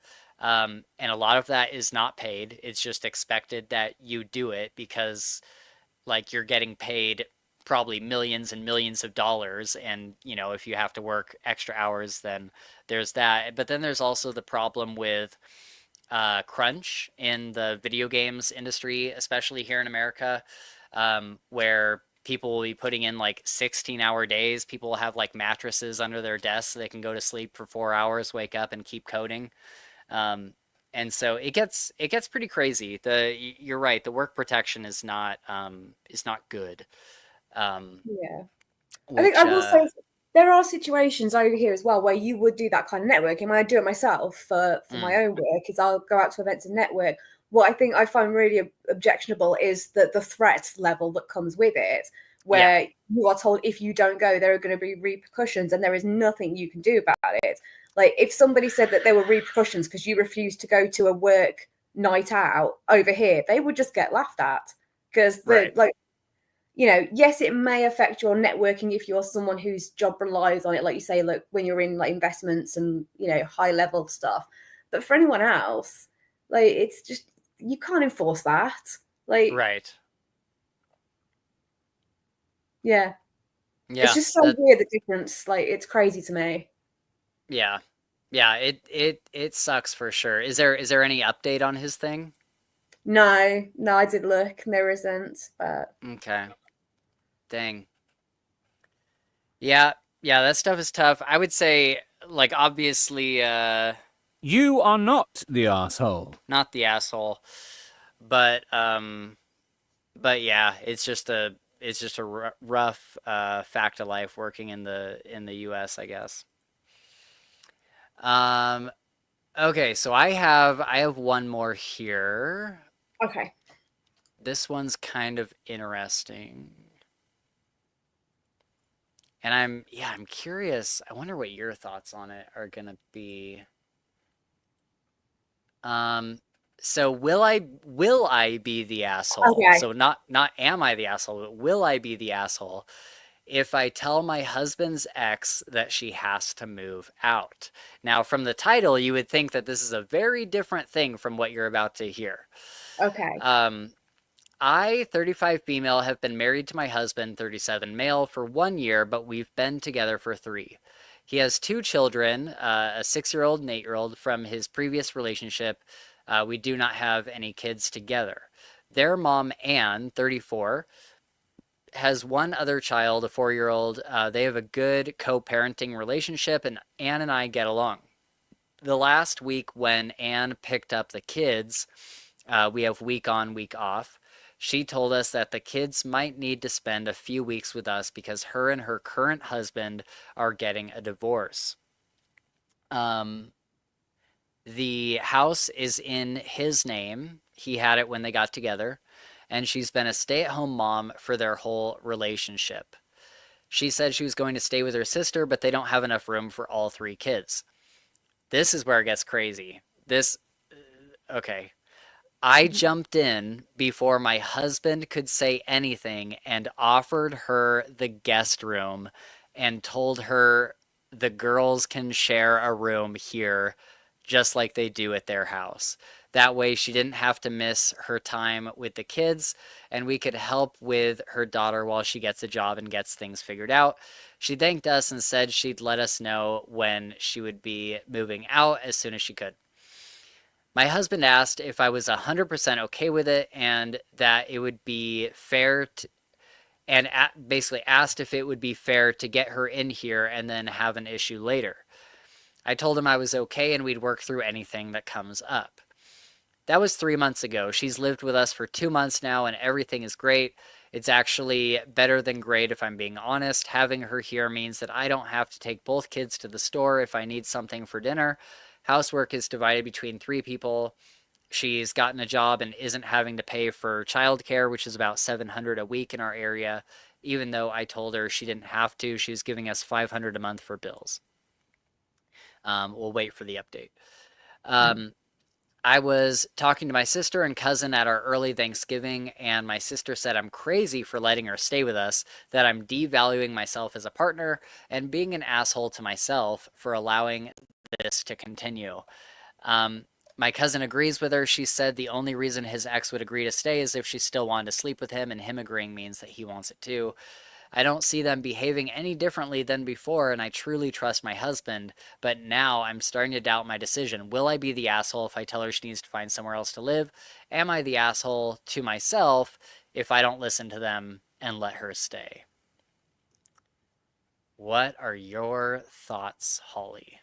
I mean, my thoughts are, if it works, it works. What's the issue? Like, okay, I know that's not a situation that many people are going to want to be in, and it's one that I think most people probably find difficult, given like how I've seen people cope with breakups and things. But if you're in a strong relationship, like as in a co-parenting relationship with somebody, and them living with you works, like what's the issue? Like why would people have a problem with that? You know, it doesn't sound like it's some weird commune thing where they're like husband sharing or anything. It just sounds like this is someone who is renting a room essentially from them, and also having the opportunity like to bring up their kids together. I would say like fair play to OP of this. Like that sounds like a hell of a mature and generous spirited way to react to a situation. Like how cool, like to have like the peace, the strength of mind, and like the peace of like you know, the inner peace like with your situation, to be like, yeah, this is cool, like we'll all just like crack on and, you know, make life work. Interesting. Yeah, I think I agree with most of that. I think that in a way, she was kind of the asshole for just like jumping in and being like, you can stay here, without like, hey, maybe let's have a conversation about this first and think about like what this would look like for our family, just having like another person move in here. I think if you're married, I mean, even with roommates, like with my roommate, I have to discuss with him, like when Gabe came out here for the weekend, I was like, "Hey, my friend is flying out from Seattle. He's going to stay with us for a weekend. Is that okay? Like, is that good with you?" Because I think anyone you're living with, and especially if you're in like especially if you're married, it's like, yeah, you gotta check in with your partner and make sure that they're good with that. So I don't know that I feel great about her, because she specifically said, I jumped in before my husband could say anything and offered her the guest room. I feel like that needs more context as well, because if it was a case of like she jumped in and said, oh, do you want to stay for like a day or two, like I don't know, she initially said, do you want to stay for 3 months? Like, I don't agree. I agree with what you're saying, that she should have asked. But I think sometimes when you like, you knee-jerk react to something, you're like, oh, do you want to just like stay for a day or like stay for like a weekend? Like, you don't always think about stuff like that.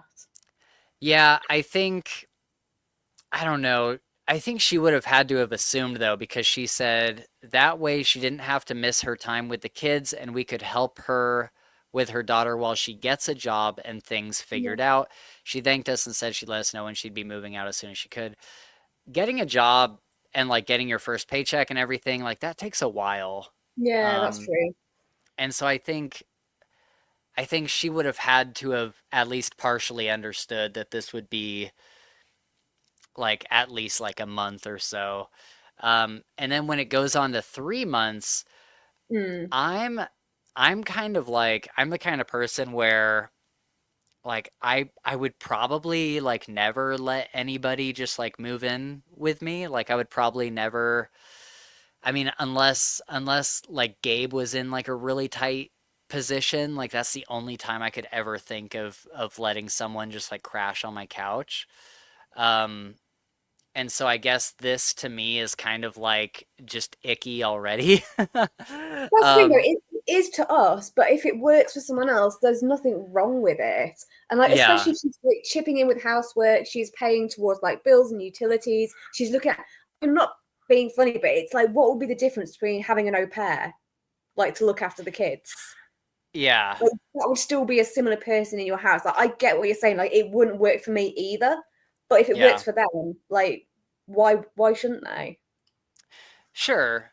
I guess my last like real comment on it is like, would you not be worried, like even if they've been like separated and everything for a while, with her like just getting divorced, would you not worry that like, I don't know, it just seems like an awkward situation to have your ex living in the house, and just like the drama that could possibly unfold for that.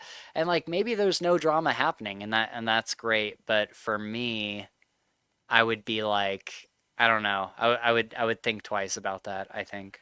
I don't know. That's a tough one. Yeah, that's a good one though. Like that was Yeah. not. It didn't go where I expected. Yeah, exactly. When I read it, I was like, "Oh, this is not what I expected it to be." She says, "Update, thank you for all your comments. You're right. This isn't the first time that I've let my older sister's comments get into my head. I sent her a text and told her that my household isn't her concern, and if she doesn't trust the man in her life, then she should focus on her own. Thanks for the reality check. Anna's dying over the number of sister wives comments. Oh, so she showed Anne this post. Have a good evening and happy holidays to everyone." That's cool. I thought like the update was going to be like, so I've just found out my husband's having an affair. Right. Yeah. For sure. Yeah, like you said. Oh, whoops. Did I close that? If things are going great, why change them just because two people who have no idea about the situation or are on the outside looking in are saying it's one thing versus the other? Sounds like jealousy if you ask me. I don't know why it would sound like jealousy. Did they only say it after you gushed about how easy it was? Maybe. I don't know. Yeah, for most people, this would be a hell no, but most people don't have the sort of relationship you have with your husband's ex. And like, did they split amicably? Has she ever shown any sort of inappropriate desires to your husband? She responds here, yeah, they only said something after I told them that she was helping by making dinner a few times a week or helping with laundry. When I said it was making my life easier is when they started telling me I was crazy for letting it happen. They did split amicably. They got together young, rushed into marriage and babies because their parents wanted grandbabies, and then figured out they weren't right for each other. So, Do you know what? I would have put money before you read that. I would have put money on them being like childhood sweethearts who had kids young. Like yeah. that would have been my first guess because Really? Why is that?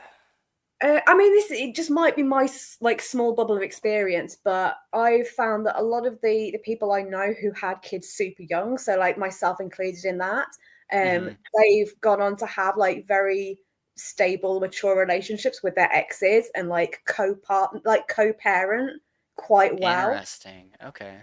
But I'm not saying that's the rule. I'm just saying in my experience, Yeah, like yeah. that seems to have happened quite a bit. Like I Yeah. wouldn't want my ex to like live with us. I don't think I would go that Right. far. But like we've Right. always like I get on really well with my ex's wife, and like we can like go out and have like a civilized time together, and like if the kids are having like parties and things like that, like we can have like a good conversation. It's very like friendly and kind of chill. So yeah, I can kind of see how this would work for someone else. Yeah. Yeah, for sure. Yeah, I could certainly never do it, but good for them if it's working and yeah. It Yeah. does kind of remind me of like a sister wives thing like Yeah, just a little we bit. just got like our own little commune over here like Well, I mean, why not? If yeah, that's what floats your boat and rocks your world, then sure. you do you. Right. Right. Um, do you want one quick one where the person is possibly the asshole? Okay, go on, go for it. Am I the asshole for telling my mother about what my sister was doing with her friends, causing her to get kicked out? Hey everyone, I'm posting this because I feel guilty and want some outside opinions. We live in the UK. I'm 19, male, and I don't live with my mother, Stacy, 39, and my sister, Jessica, 18, but they live together in Mum's flat. I always think it's funny whenever I see Mum. Mum. Together in Mum's flat. I have my own place. Jessica does not pay rent or anything. Some context, my mother is currently going through some messy legal drama involved. See, it says some context, but I don't think this has anything to do with the story. He basically says that the mom is going through some legal drama because her ex-boyfriend is lying about her like doing drugs and stuff, causing her to lose custody of a 2-year-old. And she's currently staying in a monitored unit until next year, so the socials can confirm she is all good. Um, 2-year-old is asthmatic. He says that's important, but I don't really understand why. Okay. On to the story. I came to the flat to keep Jessica company as she wasn't apparently coping well with living alone while the mom is gone, I guess. Staying in a monitored unit. So I don't know what that means exactly, but yeah, that's it's sus. okay.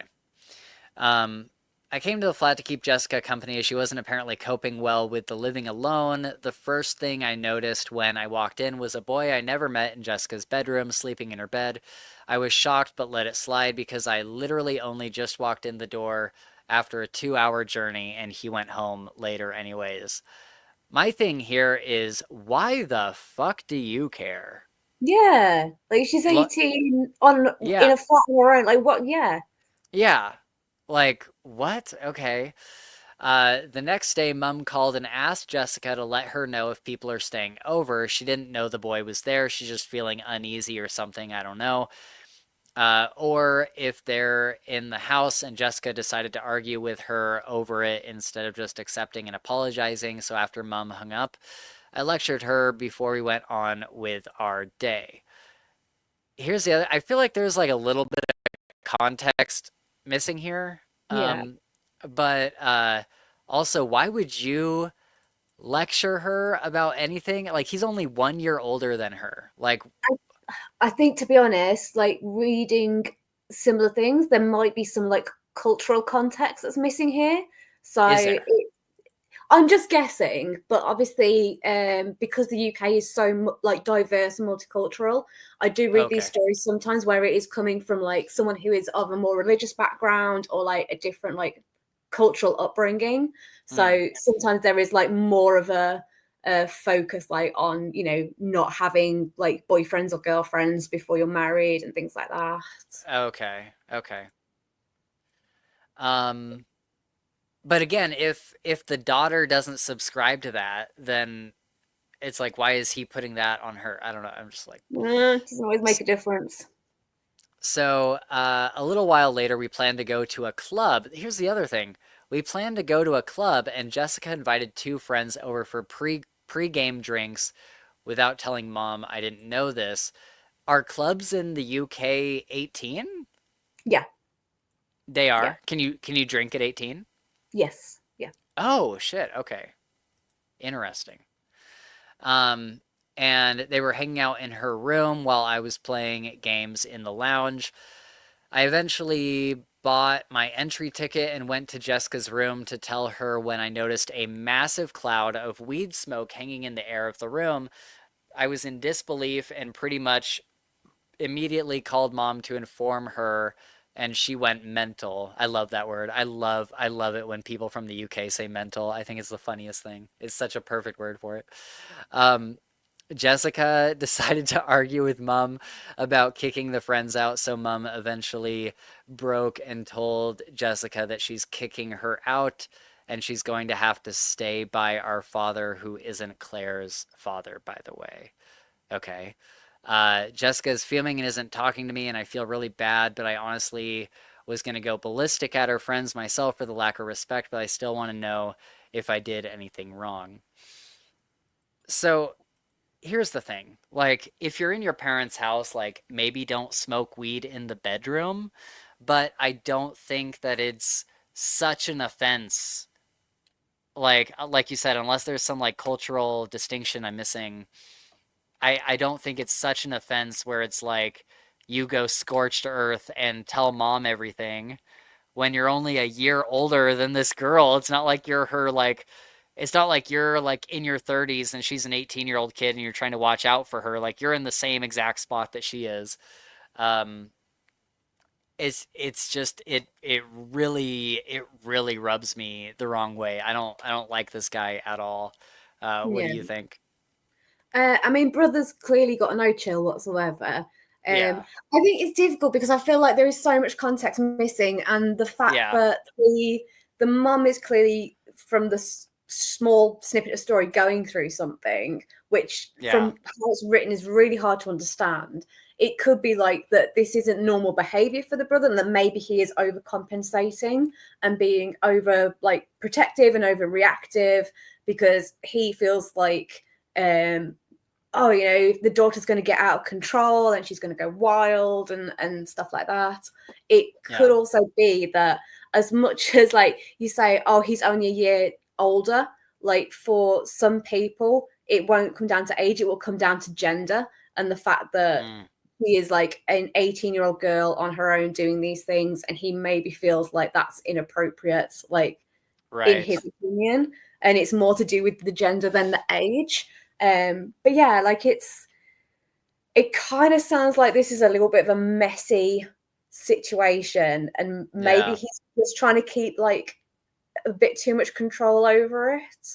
Like, I don't know. That's a tough one to call on. Yeah. I think, I don't know. I just look at everything she's doing and like everything he's calling her out for, and I'm just like, why do you care? Like even my sister, I have two sisters, and they do stuff that I don't agree with all the time. And I'm like significantly older than them. And even then I don't feel like it's my place to like call them out on it. Like I've offered them help. I've picked my sisters up from, you know, being stranded places like and stuff like that. But I don't think I've ever like yelled at them or been like, you got to get your life together or whatever. It's just not my place. Like I'm not their parent. Like I don't know. It really like grosses me out kind of. Yeah. It feels like there's too much missing from this story to be able to make a call on it. Yeah. Like what's his situation? Like, is he trying to be responsible for this, or is he like going out and doing the exact same things himself and then like, you know, laying into his sister for doing it? Like I need to know more. That's the part about the club. That's why I was like, what the heck is this? I'm like, you're inviting her out to a club and you're planning on like having drinks. He says pre-gaming, so he's planning on getting like pretty drunk. And it's like, what? Like, why are you throwing stones then? Like, obviously, I don't know culturally how different drinking is from weed over there, but over here it's like pretty much the same thing. And so it's like, I don't know. It's just, Is all this stuff happening? Is he reacting to this because it's in his mom's flat? Like, if she did the exact same thing outside the flat, would he like still have the same reaction to it? That's a good question.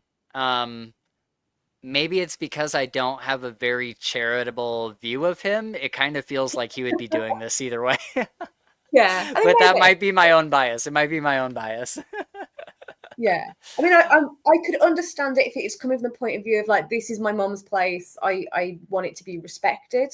Like that, I wouldn't necessarily agree that he's going about it the best way, but I was like, okay, I can see the motivation there. But if this is just a case of he's just doing it anytime she does something that he doesn't like, it's just right.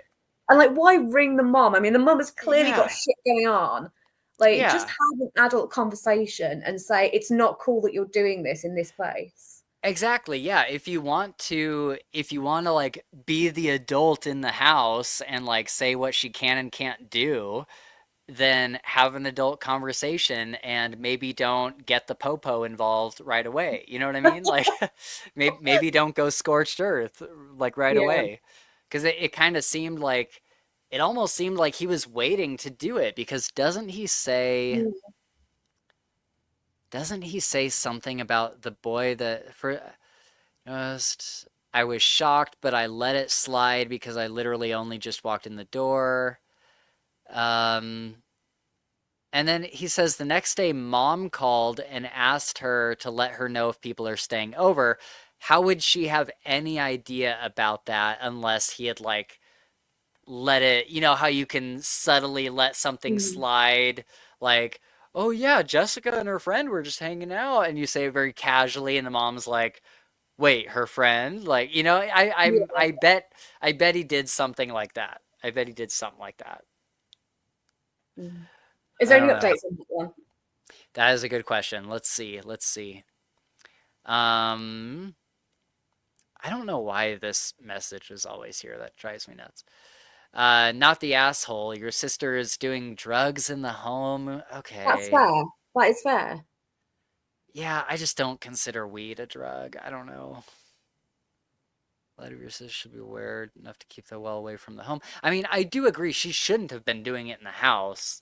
Yeah. I just think it's wild to go to mom with it. Yeah. That's what practically everyone in real life is telling me, so it's good to know other people share that opinion. Thanks for your reply. Not the asshole. I'm taking the keys and I definitely will check. What? Oh my god. Oh yeah, someone was saying, dude, this was ridiculous. Where is it? Someone was saying if she has like weed in the house, it can get into your mother's hairs, and if she gets drug tested, then where is it? If the mom gets drug tested, then she could be liable and get into even more trouble. I'm sorry, but I know a lot about drug tests and how things get into your system and stuff. That is not one of them. You cannot come up positive for weed just by, like, even if you walked through a cloud of smoke, they would not be able to do a hair test and have it. That's not how that works. And so some of these people on Reddit are just like wild. Like this person's like, you need to change the sheets, wash all the bedding, set some pans of vinegar in your sister's bedroom with windows shut and door closed should help remove at least some of the odor. Okay. I don't know if that works, but okay. Don't forget the closet. Yeah. Anyways, I don't know. This is just, this makes me feel so icky. I'm glad the people you know IRL, apart from sister, have common sense. Yeah, see, I don't agree. I don't really agree with like any of these people. That's the thing. I don't think there's anything wrong with disagreeing with what she was doing and not being okay with it. That's fine. Sure. It's the running to mom that's the issue. Like, yeah. Anyways. Yeah, that's a good one. I'm gonna give my my first. You're the asshole, mate. I'm giving my first. You've just been asshole. going to use that all night, haven't you? Yeah, I have. Do you want to do one of yours, or do you want to get out of here? I'm probably going to have to make a move pretty soon. Okay. So yeah, we might have to wrap this up just because I kind of plan to finish around this time. But okay, cool. If that's cool. No, that's totally fine. That's good with me. So everybody, I hope you enjoyed looking at some of the assholes of the internet, or maybe not the assholes of the internet. Don't Google that. Yeah, don't Google assholes of the internet. Man, we were doing was it a stream? Were we streaming it? I think we were just like recording a video last weekend where I had to like look up, there's a book called Web of Eyes, and nothing like crazy came up. I was like sharing my screen, and the book was the first image that came up, and the rest were all of these like, it was mostly like women's eyes, but then some of them were like women that were like kind of like scantily clad, not like scantily clad, like how a model would dress, like a model on the runway or something. And it just like took us by surprise, because like I literally had the page open, I like typed it in, and all of a sudden all this came up, and I'm like, it's like a pretty popular book. Like I don't know why these image results are anything other than what this book is. And so I don't know. It was odd. It was odd. But yeah, don't look up assholes of the internet. You won't be happy with what you find, or maybe you will. Maybe try it. Maybe you'll find a new interest. All right. Well, we're gonna wrap it up there. Holly, thank you so much for hanging out with me. I hope that I hope you enjoy the rest of King's Dark Tidings, and I hope that you watch Sugar on Apple. Yeah, we'll have to have you on. I don't know what the next thing is that we'd have you on for. We'll have At to some find. point, I'm going to have to come on and talk about books. because we Yeah. never do that. I know the times that you've come on and actually talked about books is so few and far between. I know. Usually it's something stupid like, "Hey, I have this idea. Will you come hang out with us?" Yeah. Um, so yeah, because I've been trying to get Sam to read King's Dark Tidings as well, and she said that the only way she'll do it, I don't know why she's being so weird about it. She's like, the only way that I'll do it is if we plan it for like a podcast episode and I have to read it. And I was like, okay. I'm like, well, Holly's reading them right now. So when she gets through book 2, we'll do an episode on it. Because book 1 and 2, like, really should have been one book. Okay, yeah. But yeah, so when you get through book 2, we'll have like a big King's Dark Tidings episode. Okay, so like For sure. 2028 then we're looking at the 28 rate I what? use. 2028 that'll be. 2028? Yeah, for sure. No, I don't know. How far are you into Free the Darkness now? I'll tell you. Hang on, because I I'm don't so think worried. I haven't got a huge amount. Honestly, I've been so busy the last couple of weeks. Let me just check my Audible. But I just really haven't had that much time. Like I was going to listen to it on the train because I had like a 4-hour train journey that I was going to make about 3 or 4 days ago, and it snowed on the day I was going. So like the train, I got half an hour and the train stopped and I had to get off and come back again. So like I only listened to like half an hour of it. Yeah. So I'm just coming up on chapter 10 at the moment on the first book. So like I've done 3 chapters since you last asked me, which is pretty good for me. Like I don't. Why are you laughing, Spencer? Why are you laughing? Okay. How many chapters is Ladies, gentlemen, and sorry. envies, it's time for a poo break. No, it's not time for a poo break. Yeah, I wonder, do you know how many chapters Free the Darkness has? I can't even remember. But is it about like 19, I think? Maybe. Okay, so you're like halfway then. Yeah, I'm quite a way into it. Okay, that's good. But yeah, that'll be a fun episode because I have been really needing a reason to do some rereading on King's Dark Tidings. And in December 17th, the next King's Dark Tidings book comes out. So that's going to be super fun. But we won't be able to get to it until January because when the book comes out, our very next episode is our big, huge end of the year live stream.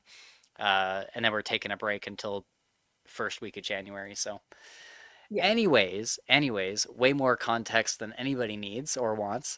Holly, thank you so much for hanging out with me and judging, who the assholes are and who they're not.